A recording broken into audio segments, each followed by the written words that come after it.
हिसार से सांसद जयप्रकाश उर्फ जेपी अभी हमारे साथ मौजूद है। लोकसभा चुनाव हो चुका है, उसके बाद अब विधानसभा की रणनीति तैयार की जा रही है। अभी हमारे साथ जयप्रकाश जी भूपेंद्र सिंह हुड्डा के निवास पर मौजूद है। जयप्रकाश जी, लोकसभा के जो परिणाम आए हैं उसके बाद अब विधानसभा में भी फतेह करने के लिए किस प्रकार की रणनीति बनाई जाएगी? देखिए, अगर 2019 को देखें जी, हमारा एक भी एमपी नहीं जीता था। उसके बाद चौधरी भूपेंद्र सिंह हुड्डा के प्रयासों से लगभग 31 सीट आ गई थी जी। आज 5 एमपी जीते हैं। तो ये समझो कि हमारी सीट, लोग तो कह रहे हैं 70 75, मैं कहता हूँ 87 में सीटें आई थी, रिकॉर्ड तोड़ 85 जी 85 आएंगी, 85 के आसपास आएंगी, क्योंकि जन आक्रोश वही है। मैंने 85 का टाइम भी देखा है जी, और मैंने पार्लियामेंट का चुनाव भी देखा है। आप लोग जब मेरा मजाक करते थे, बोला तो हंसदा रहे है, तो मैं क्या करता ना, मैं जीतूंगा, सारे हंसे जीत में। अब की बार जनता ने चुनाव लड़ा पार्लियामेंट का, तो रिजल्ट देखो कैसे आए। इसी तरीके से जनता ने मन बना लिया है कि हरियाणा में चौधरी भूपेंद्र सिंह हुड्डा के नेतृत्व में कांग्रेस पार्टी की सरकार बनाएंगे। जी। लेकिन जयप्रकाश जी, आप कुछ ज़्यादा नहीं बात कह गए। पहले आप जीतते ही कहते थे कि अब की बार 50-60 सीटें आएगी, अब 3 दिन बाद कहा आपने 60-70 आएगी, अब आज आपने एक दिन में 80 का आंकड़ा पार कर दिया। कुछ ज़्यादा नहीं हो गया? मैं क्या करूँ, वोटें इतनी मिल गई, मैं मरूँ।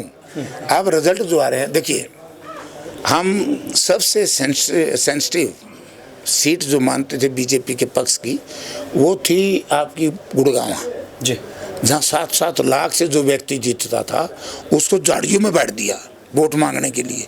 राजा साहब कभी बाहर नहीं निकलता था।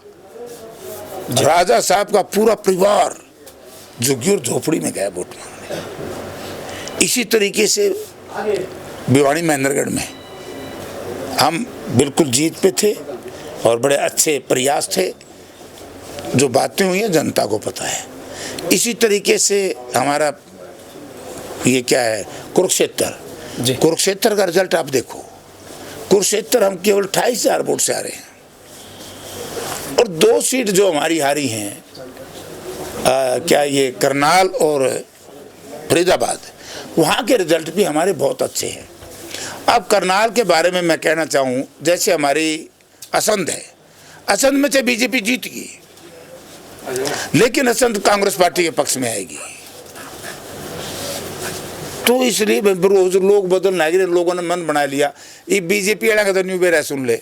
आज मैं उसका बयान पढ़ूं था मुख्यमंत्री महोदय का, नोला हमने कांग्रेस के समय के पेंडिंग पता नहीं कितने 1000 प्लाट बताए, गरीबों को लौट कर दिए। कहाँ कर दिए? झूठ बोलता है, झूठ बोलता है। क्योंकि आज ही मैंने पता कराया, बोला जी कुछ नहीं है, रिकॉर्ड मंगवा लिया जो हुड्डा साहब के पेंडिंग थे। मैं ये पूछना चाहता हूं 10 वर्ष तक ये क्या करते रहे?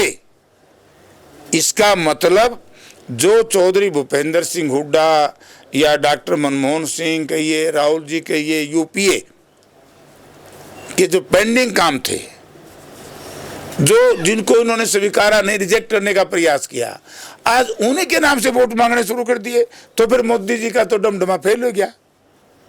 अब तो मोदी जी कह के वोट मांगे, नरेगा की हम दिहाड़ी बढ़ाए देंगे। पहले क्यों नहीं बढ़ाई भाई? अब ये कहूँ गरीबों को प्लॉट भी दे देंगे जो अधिक। लेकिन एक बेईमाना है, बेईमाना ये है कि जो हुड्डा साहब के टाइम के, कांग्रेस के टाइम के प्लॉट हैं वो वही दे रहे, और नहीं।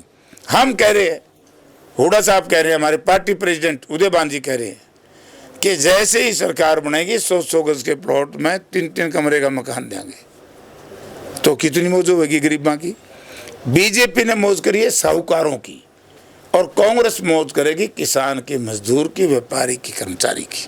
जी, अगर हम बात करें आपके सामने चुनाव लड़ रहे रणजीत चौटाला की, वो बात इसलिए कह रहे हैं कि उनकी तरफ से एक दावा किया जा रहा है कि भले ही जयप्रकाश उर्फ जेपी चुनाव जीत गए हों, विधानसभा चुनाव में जेपी की मुश्किलें बढ़ेंगी।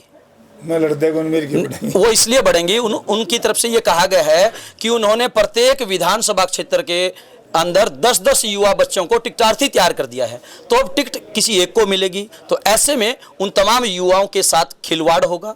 किस तरह से? कौन सा गवाया बात है? रणजीत सिंह छोटा। रणजीत ने बेचारे राजनीति का ज्ञान नहीं, जो पब्लिकली ये कहे, जिन एक आध हमारे कुछ मित्रों ने उनकी मदद करी और पब्लिकली उनके नाम ले दिए उसने, तो क्या का आदमी है?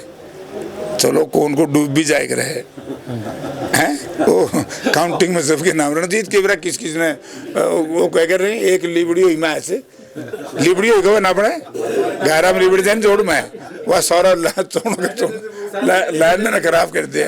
रणजीत तो उनमें था भाई, तो खराब कर दांडे से कदे बीजेपी वाला ने गाड़ दे है, कदे कांग्रेस वाला ने गाड़ दे। इस काम पर लाया गया से दावे के साथ कहता हूँ, पहले कहा था पूरा हुआ 65-70 हजार के बीच में जीतूंगा, तारा तो कौन जचे थी न। आज कह रहा हूँ 9 की 9 सीट हिसार पार्लियामेंट क्षेत्र में कांग्रेस जीतेगी जी। लेकिन उनकी जो ऑडियो एक वायरल हुई है यार, उसका तो नाम लेना बेचारा फ्रस्ट्रेटेड है, वो परेशान है। परेशान आदमी के बारे में ज़्यादा नहीं बोलना चाहिए, अब तो उसको आराम करने की सलाह देता हूँ। बूढ़ा हो गया है, असल में तुम्हारे कई नेता हैं ये बूढ़े हो गए हैं, इन्हें सारे ना आराम करना चाहिए। अच्छा, एक बात और जयप्रकाश जी, आप भले ही चुनाव जीत गए हो, अगर हम उचाना हल्के की बात जीतता हूँ यार, मेहनत करके आप चुनाव जीत गए हैं, उचाना हल्के की अगर हम बात करें तो कद्दावर नेताओं ने आपको पीछे खींचने की कोशिश की है, क्या कहना चाहेंगे? देखिए, प्रजातंत्र में जिसके साथ जनतंत्र हो उसको पीछे को खींच नहीं सकता। अरे कई बार इस तरह के प्रयास हुए, एक आध में कुछ साथी सक्सेस हो गए थे, अब की बार को सक्सेस नहीं हुआ। मैंने पहले भी कहा था कि मेरा भीतरघात कोई ऐसा तो किसी ने किया नहीं, और करने का प्रयास किसी ने किया होगा तो इसको जनता मानने के लिए तैयार नहीं थी।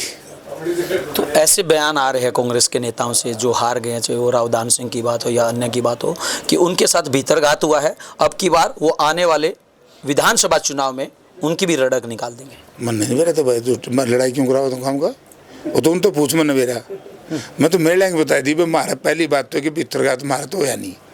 आप मानते हैं कि चौधरी वीरेंद्र सिंह ने भीतरघात नहीं किया? अरे न्यू मन ने किया मेरा भीतरघात क्यों? तो उसका नाम लियो, बेचारा का बुजुर्ग आदमी है, बूढ़ा नेता है हमारा, और हम उसका सम्मान करते हैं, उम्र दराज है, तो उसके बारे में मैं कुछ नहीं कहूँगा। मैं इतना ही कहूँगा क्योंकि वो तो चुनाव जब लड़ते ही नहीं। जो आदमी चुनाव ना लड़े तो उनके बारे में प्रश्न पूछना और उनके बारे में बोलना अच्छी बात नहीं है। वहीं अगर हम बात करें रावदान सिंह की, तो उनकी तरफ से कहा गया है कि किरण चौधरी ने भीतरघात किया। फिर तो रावदान सिंह की बात मनने की मेरा कहा कि नहीं कहा, तेरी बात में मैं क्यों विश्वास करूँगा? चलो आप वाली बात कर लेते हैं। आप कहते थे कि पूर्व मुख्यमंत्री मनोहर खट्टर के हिस्से कुछ नहीं आएगा, वो चुनाव नहीं जीत पाएंगे, बड़े बड़े दावे आप करते थे। आप वो तो पहली बार विधायक बने, मुख्यमंत्री बने, दूसरी बार विधायक बने, फिर एक बार मुख्यमंत्री बने, अब की बार पहली बार सांसद बने हैं तो किंदर में मंत्री बन गए। यही तो दुर्भाग्य है, जिया तो जनता रो रही है। बोला रे रमलू तो ने रो लूँ, तो सुनिए तो कहानी, बोला ताई कित रोगी आंदी जाइए और रोंदी जाइए। जिस दिन से श्रीमान जी बने हरियाणा रोए रहे, ये देश रोगा जो महकमा मिलेगा। मैं एक बात कहता हूँ, देखिए मनोहर लाल जी बने एक टाइम के बाद, मुख्यमंत्री बने, सब उनका अपना पार्टी का सिस्टम होता है, ठीक है जी। अब लेकिन उनको सक्सेस हुए क्या? ये भी नहीं बोलता। केंद्र में मंत्री बने, मंत्री तो देश बन दांड है, यू मैं 35 साल पहला बना था जो वो ही बने। ये कोई बात थोड़ी है। देखो ये तो पार्टियों के प्रेरोगेटिव है प्राइम मिनिस्टर का, किसको मंत्री बनाना नहीं बनाना, और ये पार्टियों के सिस्टम होते हैं। लेकिन या तो तन्ने माननी पड़ेगी, मनोहर लाल का जो 10 साल का राज है, ये भी राज मनोहर लाल का है जो ही है। अब बेचारा मुख्यमंत्री कौन चलती मनोहर लाल दायब का रखे इसने तो, और हुड्डा साहब का राज तो तुम ईमानदारी से बता दे कितना अंतर है। पाप लागेगा जब झूठ बोलेगा, सही होता है आपसे ना। देखिए दोनों का अलग अलग तरीका है, ना अपनी अपनी सरकार चलाने का तरीका होगी बात जी। नारनौंद में आ जाऊंगा मैं। ITI किसने बनाई? कांग्रेस राज में। गवर्नमेंट कॉलेज किसने बनाया? अंदर वाला छोरियों वाला। वहाँ पे जो मैचिंग ग्रांट थी वो भूपेंद्र सिंह हुड्डा ने दी। ठीक। 7 रसबाई नानोद में किसने बनाए? कांग्रेस के राज में। सड़कें किसने बनाई? लेकिन प्रधान साहब उसके बाद कैप्टन अभिमन्यु कहते हैं कि उन्होंने रिकॉर्ड तोड़ विकास करवाया, जितना पिछले 70 साल में नहीं हुआ इतना उन्होंने नारनौंद में करवाया। कैप्टन की बात का जवाब नहीं दूंगा, क्योंकि उस बेचारे के साथ तो बीजेपी ने विश्वास को नहीं कराया, उसके ऊपर तो बीजेपी ठगी करेगी। अब उसने क्या कराया क्या नहीं कराया उसका क्या मैं ये पूछ रहा हूँ कि मनोहर लाल ने क्या कराया? आज के दिन किसी भी किसान इलाके की तरक्की का पैमाना है उसका इरिगेशन कितनी % इस इलाके में इरिगेटेड लैंड है। वो अगर सबसे ज़्यादा बनाई है आपका सिंगवा माइनर, मैं गलती पे ना हो 10 फुट हाइट के ऊपर पानी से चढ़ाया तो मैं MP था मुसद्दपुर माइनर का, भूपेंद्र सिंह हुड्डा ने उसको मंजूरी दी। प्रधान साहब एक बात, पूरा प्रदेश के जो युवाओं की अगर हम बात करें वो आपकी तरफ नजरें टिकाए हुए हैं, उनको अब आपसे उम्मीद है कि आप जब लोकसभा में जाएंगे तो उस मुद्दे को बेबाक तरीके से उठाएंगे। और हरियाणा में भी बहुत सारे युवा जो नौकरी लग गए थे उनके परिणाम जो है वो विपरीत आए हैं, कोर्ट से उनको बहुत बड़ा हर्जाना हुआ है और अब एक बार फिर उनको नौकरी का डर सता रहा है, तो आप उनके लिए या कांग्रेस पार्टी उनके लिए क्या करेगी? मैं आपसे यही तो एक बात कह रहा था कि 2 इशूज हैं जी। एक बड़ा खतरनाक इशूज है कि 730 किसान शहीद हुए, 1.25 वर्ष तक आंदोलन चला, प्रधानमंत्री जी ने माफी तो मांग ली, लेकिन उन अधिकारियों की नेताओं की रिस्पॉन्सिबिलिटी फिक्स करनी चाहिए जिनकी वजह से ये लोग 1.25 वर्ष तक क्यों बैठे। पुलवामा की इंक्वायरी की बात करेंगे, हम पूछेंगे, हम सदन में जानकारी चाहेंगे कि पुलवामा की इंक्वायरी कहाँ खड़ी है, जिसकी वजह से हमारे 40 जवान शहीद हुए थे और उनकी शहादत की वजह से ही जो सर्जिकल स्ट्राइक का ये वो सारा आया तो उसमें सत्ता परिवर्तन हुआ। तो मैं कम से कम हमारे उन शहीदों की आत्मा शांत हो, उनकी आवाज़ उठाऊंगा शहीदों की कि भाई हमें ये बताओ RDX कैसे आया, कौन लोग हैं देश के, दुनिया के, विदेश के, प्रदेश के, पता तो लगना चाहिए।